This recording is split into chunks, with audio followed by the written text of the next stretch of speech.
K-129. The disappearance of the Minerve. A baffling naval incident unfolded.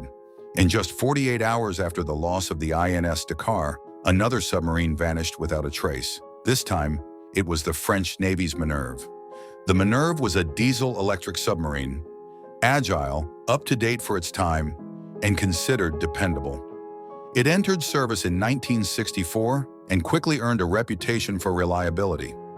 On January 27, 1968, it was participating in a standard training mission not far from the port city of Toulon, along the southern French coast. That morning, sea conditions were rough. Strong gusts of wind and choppy waters stirred the Mediterranean, though such weather wasn't especially rare for the region. At precisely 7:55 a.m., the Minerve relayed what would become its last communication, a routine message with coordinates and its expected return time. All seemed well, until the silence set in. The submarine never made it back. No mayday call, no alerts, nothing. The French Navy responded swiftly, initiating a massive search operation. Ships and aircraft combed the waters near Toulon. Even famed explorer Jacques Cousteau joined the search, deploying his team's advanced underwater gear in an attempt to locate the missing vessel. Despite all efforts, not a single piece of evidence was found. The Minerve had simply vanished, and for over 5 decades, no one knew why or how. It wasn't until 2019 that the mystery was partially solved.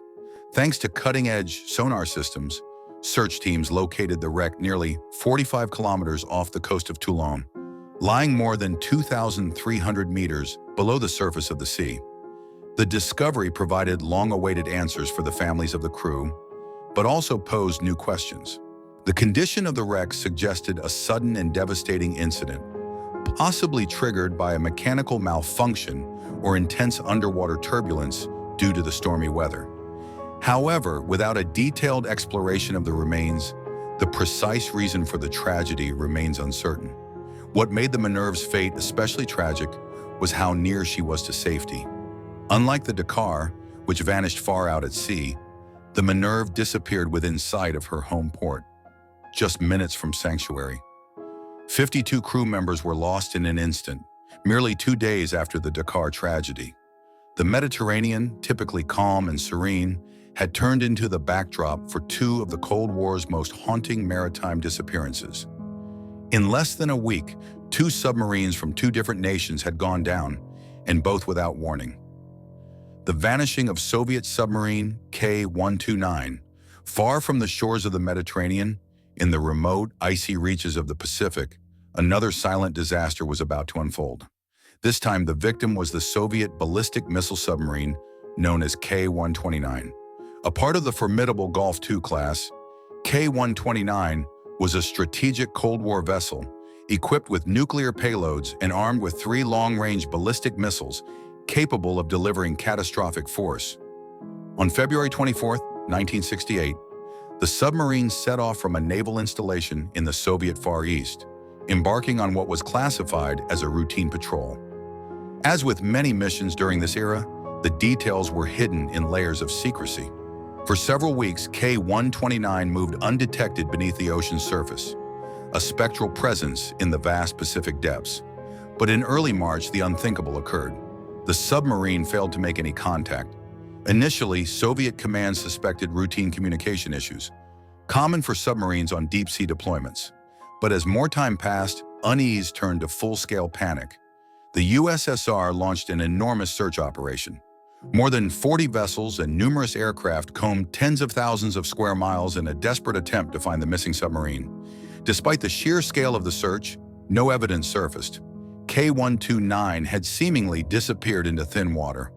What the Soviets didn't know was that the US Navy had picked up something. Through a classified underwater surveillance network called SOSUS, designed specifically to monitor Soviet subs, the Americans had recorded a strange acoustic signal northwest of Hawaii on March 8, 1968. It resembled the sound of a deep-sea detonation. Using this data, US intelligence managed to pinpoint the location of the K-129's wreckage, which rested at an astonishing depth of nearly 5,000 meters. The submarine had been destroyed, its hull shattered and the vessel crushed under immense pressure. For the US, this was an extraordinary intelligence opportunity. For the Soviets, it was a grim dead end. Yet the tale didn't end there.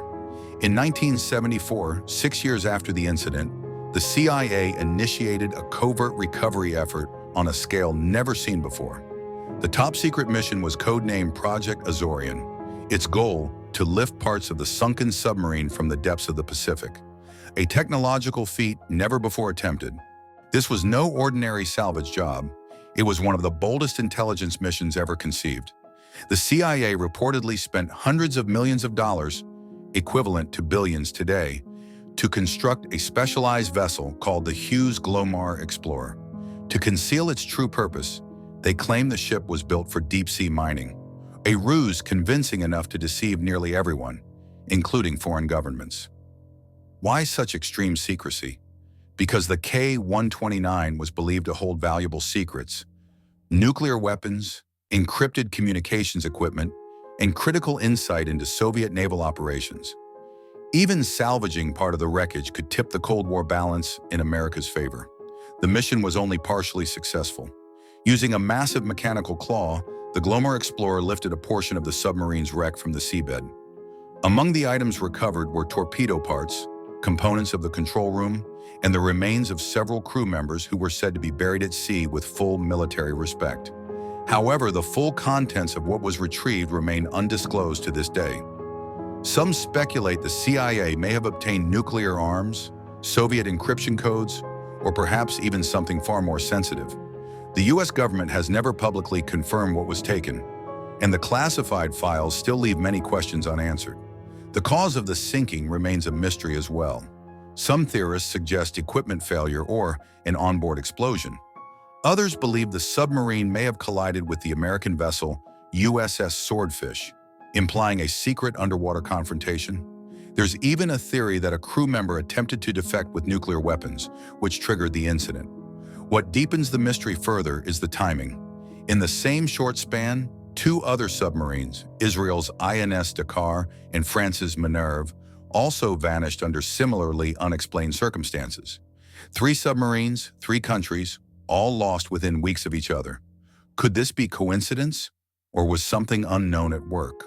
Whatever secrets K-129 carried, they remain entombed in its wreckage, still resting on the cold, dark floor of the Pacific, a place where silence holds the truth and the ocean refuses to give up its secrets.